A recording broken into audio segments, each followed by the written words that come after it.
In my head, all I'm thinking of is when I have this conversation with my brother after the game, how I'm going to tell him how I stole a ball from Kobe, how I drove by Kobe and got a dunk. The fourth quarter start. Wait, you were already celebrating? If you're not doing these 6 things that Iman Shumpert does when telling this classic Kobe Bryant story, then your story will simply bore people. But if you do these things the next time you tell a story, you'll be the star of the happy hour, the memorable date, the standout at that party that everyone will remember. So let's break down Iman's story and why it works so well. I guarded Kobe in the Garden, which I can't remember how much he had, but I knew I had multiple steals against him. To where in the game, in my head, all I'm thinking of is when I have this conversation with my brother after the game, how I'm going to tell him how I stole a ball from Kobe, how I stripped Kobe before he was finna take a shot, how I drove by Kobe and got a dunk. Like, I'm thinking about all these things in my head, and I'm like so geeked. The fourth quarter start. Wait, you were already celebrating? Notice 2 things here. The first is Iman walks his audience through his inner dialogue. When he says, I was thinking about my brother during the game, this gets your audience to feel like they're there. When you can walk them through your thoughts, that'll make them immediately gravitate towards you versus just saying, yeah, this happened and then that happened. The eyes of your audience will just glaze over. The second thing he does is the double take effect. When you deviate from your audience's expectations, Iman knows that when he says he was literally thinking about what he was going to tell his brother during the game while guarding Kobe Bryant, that is a thought that almost no player would, 1, ever admit to, or 2, even have. But when he does this, it's going to elicit a reaction from the audience because they're like, whoa, I'm surprised that would even happen. They're going to want to ask even more. When you're telling a story, try to identify the moments when you know it'll deviate from your audience's expectations because that's what's going to evoke curiosity, get them to ask more questions. And the more you can engage them with your story, the better you'll be. Not celebrating. In your head, though, you were already like, in my head, I I'm got just stories thinking. to tell. You know what I'm saying? Right. I'm just thinking like, gee, I was having that out of body experience. Like, Yes, gee, like, let me appreciate this is amazing. Right, we in the Garden, they going crazy. I got my player editions on. I just stole that thing from Kobe. Like,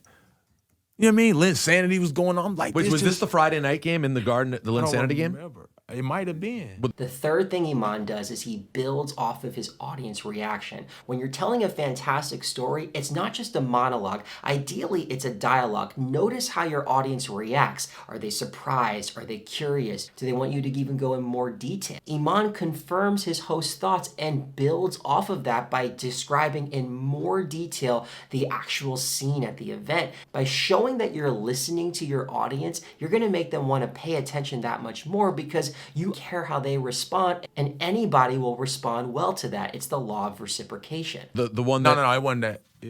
I honestly can't. because Kobe went for 34 that night, This is what I'm explaining. and he went off in the fourth quarter. This is what I'm explaining. Okay.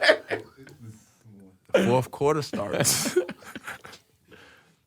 And Kobe said, you had a great game. Oh my God. Said, yo, you had a great game, young fella. But I'm looking like, bro. There's still another quarter. I swear I looked at the clock like. But I'm looking like, nigga, it's 12 minutes. What you talking about? Like, what was that? You know what I'm saying? Like, you ain't said nothing the whole game. I've been talking shit. I done stole the ball. I'm hyped as hell. It's Kobe Bryant. He ain't said not one word to me. Great game, young fella. You know, locked in. The man come down. You remember he came shot fake, threw it off the glass, caught it, threw it to the corner. I'm like, bro, what you on? Well, the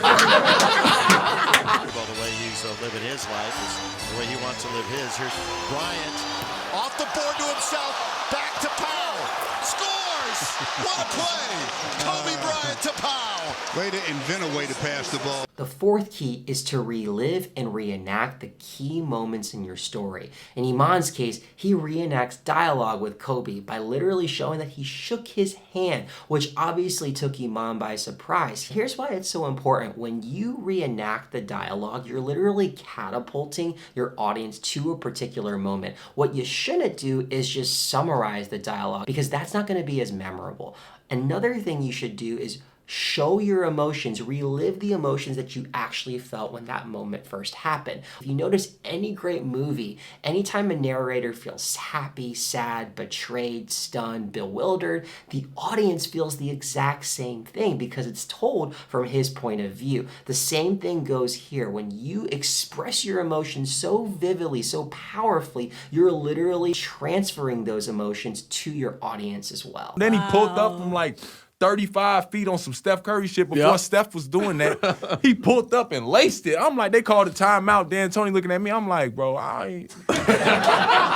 The sixth and final thing Iman does is he provides vivid details of his story. How Kobe laced it from 35 feet. How he went up to D'Antoni after he couldn't guard Kobe. By providing this level of detail, you're doing two things. The first is you're providing legitimacy to your story because the best stories, the ones that are most descriptive, the ones that take you there in the room, are the ones that are most credible just naturally. The second thing it does, it helps your audience actually visualize that moment even more and evokes that emotion. You don't want to just tell them what happened, you want to show what happened. If you do these 6 things, you're going to notice that your audience will want to know what happens next. In this case with Iman, notice how the host asked. So did you end up even talking to your, telling your brother about the steal? Did he say anything else to you at the end of the game? Now, you could be telling a great story like this in a more casual setting, like a happy hour, a party, or even a date. But when you're speaking to a large group of people, particularly on stage, there are slight differences to how you want to engage people with your story. Check out how Deion Sanders does that so beautifully right here.